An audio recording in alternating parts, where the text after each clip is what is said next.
My $350K home was family property, according to my parents. 79 missed calls later, I snapped. I never thought the words, family property, would be used to steal from me.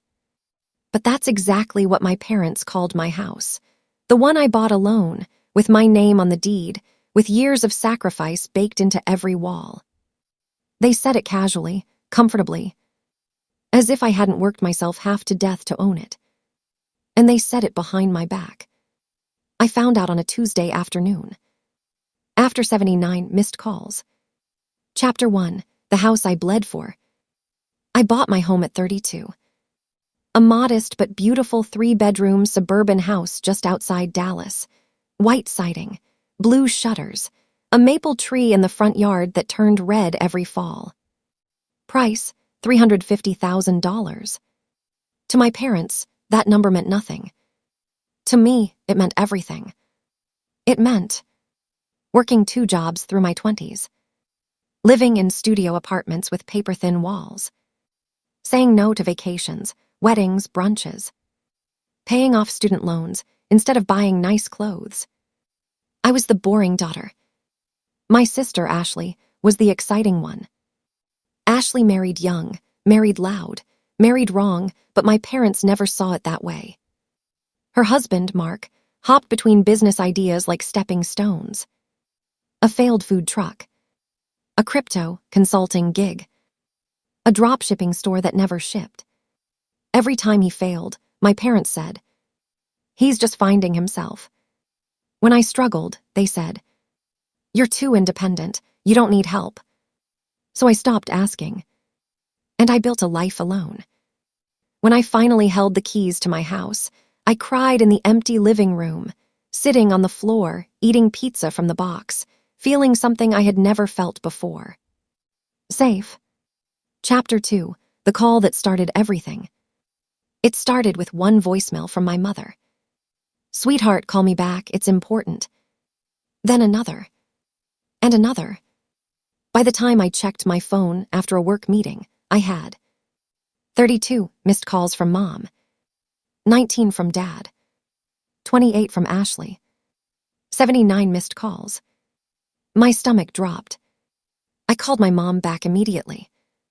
She answered on the first ring. "Oh, thank God," she said. "We were so worried." "Worried about what?" I asked. There was a pause. Then she said the sentence that changed everything. "Well, your sister's family needs somewhere to stay." I leaned against my kitchen counter. What happened now? Another pause. Mark's latest business had collapsed. They were behind on rent. The landlord wasn't renewing the lease.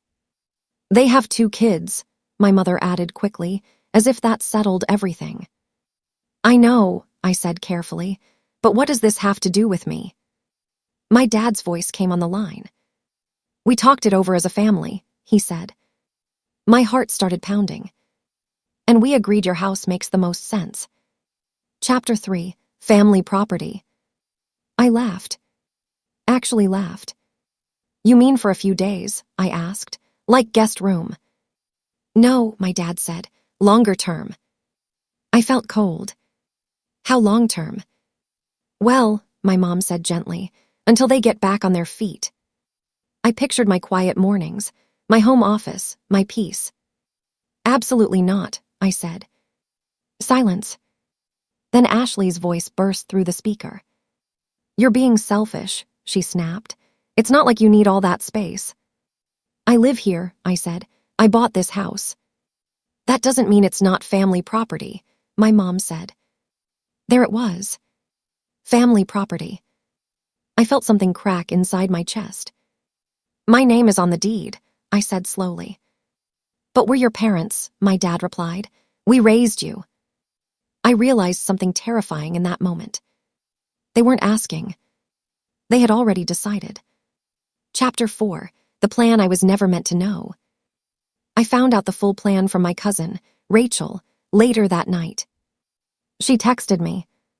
"Did you know they already told Ashley she can move in?" My hands shook. "What?" I typed. "They said you'd calm down eventually. They're planning to move them in this weekend." I sat on my couch in shock. They had measured rooms, discussed school districts, decided Ashley would get the master bedroom. In my house. Without my consent. I didn't sleep that night. I walked from room to room, touching walls, remembering every sacrifice. And something inside me hardened. Chapter 5. The boundary they ignored. The next morning, I sent one message to the family group chat. No one is moving into my house. This is not up for discussion. Within seconds, my phone exploded. My mom. You're tearing this family apart. My dad. After all we've done for you. Ashley. Wow, I never thought you'd abandon your own blood. I didn't respond. Instead, I called a lawyer. Chapter 6. Preparing for war. The lawyer confirmed what I already knew. The house was mine. No legal claim, no loopholes. But he warned me. Family situations get ugly, he said. Protect yourself. So I did. I changed all locks, installed security cameras, saved all messages, sent a formal cease and desist notice. When the letter arrived at my parents' house, all hell broke loose. My mom showed up at my door crying. You're embarrassing us, she said. You embarrassed yourselves, I replied. Chapter 7. The attempted move-in. They tried anyway. Saturday morning, 2 cars pulled into my driveway. Ashley, Mark, a U-Haul. I watched from inside as they unloaded boxes. I didn't open the door. I called the police. When the officer arrived and asked for proof of residence, I handed over my deed. Ashley screamed. My mother collapsed onto the lawn. And for the first time in my life, I didn't rescue them. Chapter 8. The fallout. The family took sides. I was labeled heartless, cold, ungrateful. But quietly, cousins reached out. So proud of you, they said. My parents stopped calling. Ashley blocked me. And my house. It felt peaceful again. Chapter 9. The final twist. 6 months later, I got an email. From my father. They were selling their house. Ashley and Mark had moved in with them. And suddenly, they understood. After the police left that Saturday, my driveway was empty again. No U-Haul. No screaming sister. No crying mother. Just tire marks on the concrete and silence. The kind of silence that makes you question whether you did the right thing. I sat on my living room floor for a long time, staring at the front door. My hands were still shaking. My heart felt bruised, like it had been punched from the inside. For the first time, I had chosen myself. And my family had chosen to walk away. Days passed. Then weeks. No calls. No texts. No apologies. At first, it hurt more than I expected. I had always known I was the second daughter, the responsible one, the one who didn't need much. But I hadn't realized how conditional their love was until I refused to be used. Chapter 11. When the truth slips out. I found out what was really happening through my Aunt Linda. She called me late one night, whispering like someone might overhear. Your parents are struggling, she said. I didn't respond. They moved Ashley's family into their house, she continued. All 5 of them, it's chaos. I closed my eyes. Mark still wasn't working. Ashley had quit her part-time job to focus on the kids. My parents were paying for groceries, utilities, school supplies, everything. They didn't think it would be this hard, my aunt said. I almost laughed. They thought I would absorb all of that. In my house. On my dime. Without my consent. For the first time, I didn't feel guilty. I felt relieved. Chapter 12. The narrative they told about me. Of course, they told everyone their version. I was cold, brainwashed by money, too American now, forgetful of family values. Ashley told relatives. I called the cops on her children. She forgot to mention she tried to move into a house that wasn't hers. I stayed quiet. I didn't defend myself. I didn't explain. Because something interesting happens when you stop explaining. People start noticing the truth on their own. Chapter 13. The cracks begin to show. 3 months later, my father showed up at my door. He looked older, smaller. I didn't invite him in. I just want to talk, he said. We stood on the porch. Living together isn't working, he admitted. Ashley and Mark argue constantly. The kids are out of control. I nodded.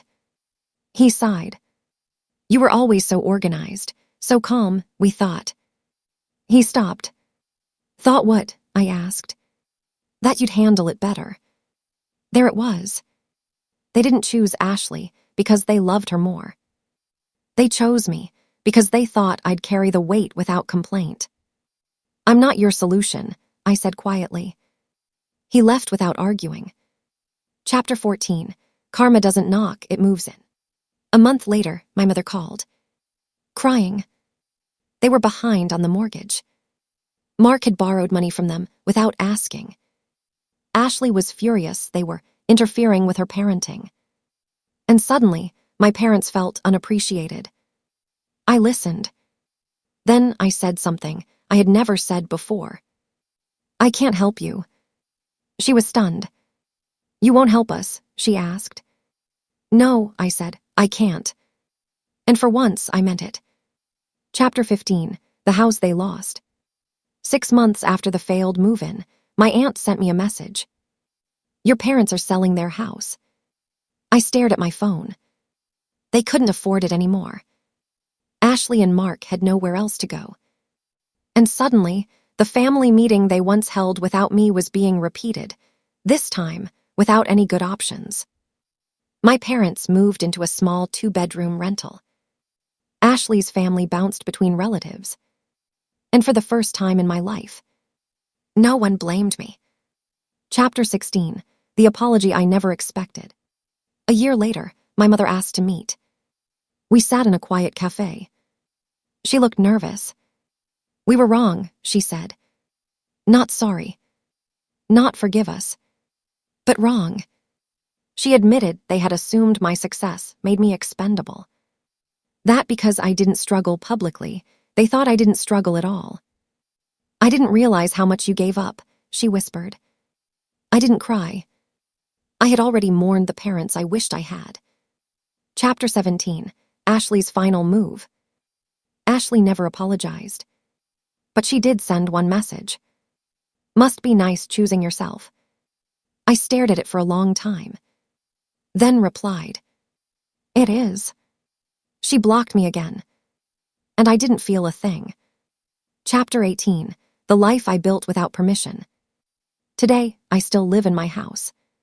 The maple tree is taller now. I repainted the living room. Adopted a dog. Turned the guest room into a studio just for me. No one lives here without my consent. No one calls it family property. Because it is. It's proof. Proof that boundaries are not cruelty. Proof that love without respect is manipulation. Proof that sometimes snapping isn't losing control. It's taking it back. Final line, viral ending. They thought my $350,000 home belonged to the family. What they didn't realize was, I was done paying for their choices.